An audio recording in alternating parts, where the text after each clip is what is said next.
Better Man chronicles the life of Robbie Williams from his young days in Take That to his rise to fame as a solo performer, also including the highs and the depressing lows that come with fame. Film fans YouTube, hello and welcome back to the channel. I am Josh, your Movie Apprentice, and today I am looking at Better Man. Directed by Michael Gracey and starring Jonno Davies, Steve Pemberton, and Alison Steadman, and the voice of Robbie Williams himself. I thought I was done for movie reviews for the year, but I had one more film to check out before I put together my best of the year list, and that was Better Man, which going into it, I didn't expect much. I was told there was a Robbie Williams biopic coming out and that he would be a monkey in it, which sounded like the dumbest thing ever. So I did not expect to enjoy this as much as I did, but this ended up being one of the most surprising biopics and movies overall this year, and to be fair, in the last few years, because genuinely,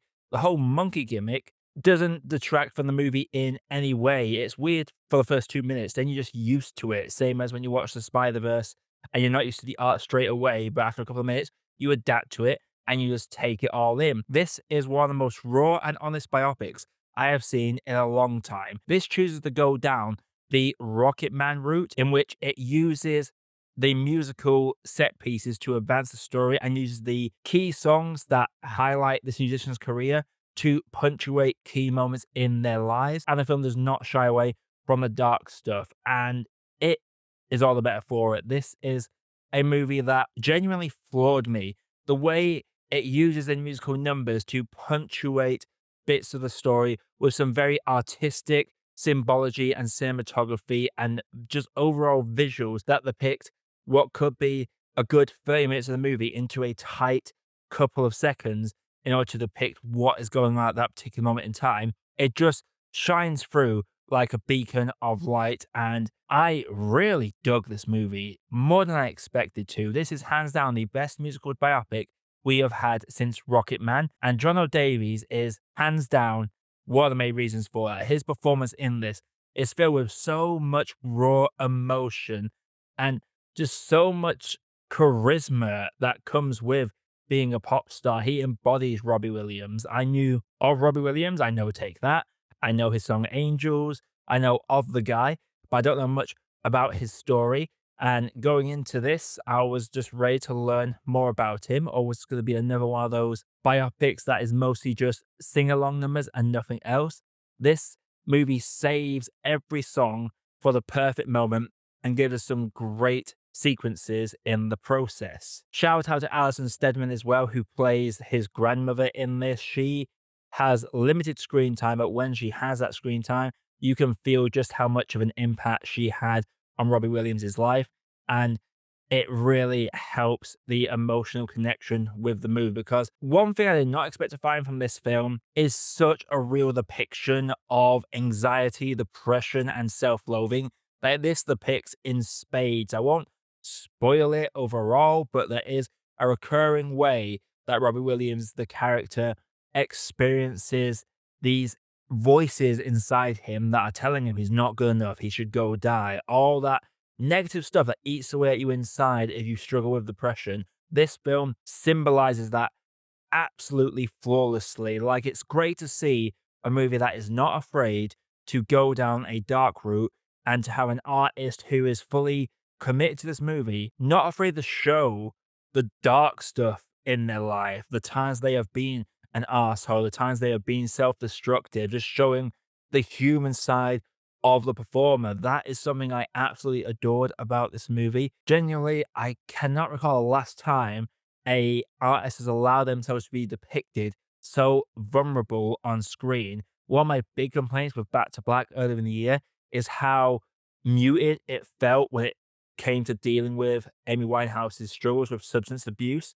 This film embraces it as a part of his growth as a person to eventually become a better man, which is what this film's all about. If I had to say I had gripes with this film, there are characters that are introduced, and sometimes I do need to be reminded of who they are. There's a best friend character we see early on that occasionally sprinkles in throughout the film and has some of the more raw emotional moments with Robbie Williams, but they don't hit for me as much because it takes me a few seconds to remember who the individual is, because it's so focused on Robbie that when it comes to the characters outside of him, there is very little about them to invest in outside of his family. His family, though, had some very strong moments. There was a complicated relationship with his dad in this, and God, the performance of Jonno Davies in this when depicting the raw emotion of those issues with his father, it hit home in such a way that was very personal to myself. There's one line he says that sticks out like a sore thumb, and it just hits the point home to the truest extent. And that's another issue I have with the movie,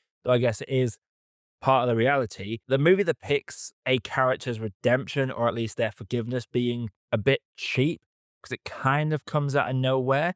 This is a character that is very frustrating to watch and angers me to no end, but that is the purpose of this character because it is such a negative influence on Robbie as the individual and contributes to his insecurities of not being good enough. Like, this film accurately depicts the insecurities that any creative has, whether you're making music, films, or writing. There are always them nagging insecurities, that little monkey in your head that is telling you all these bad things.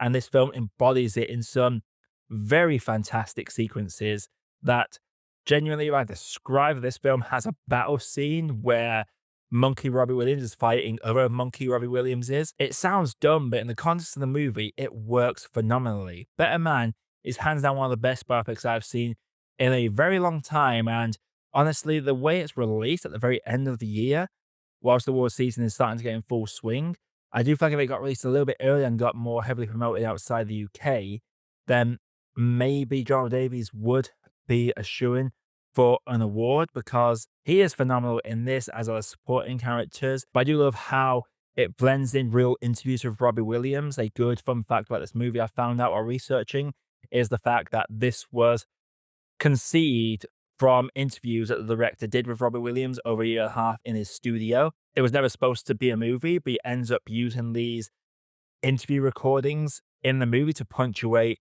bookmarks in his life. For a movie that is just depicting a famous British pop icon as a monkey, should not have worked, should have been dumb, should have been an average at best movie. This ends up being the most raw, real, creative, and vulnerable, exposing biopics we have seen in a very long time. I'd highly recommend it to people. Before I get into my grade, if you like seeing on the channel, click that like button and subscribe for more video reviews that's coming out of time. Without further ado, let's round off this year with my final T rating of 2024.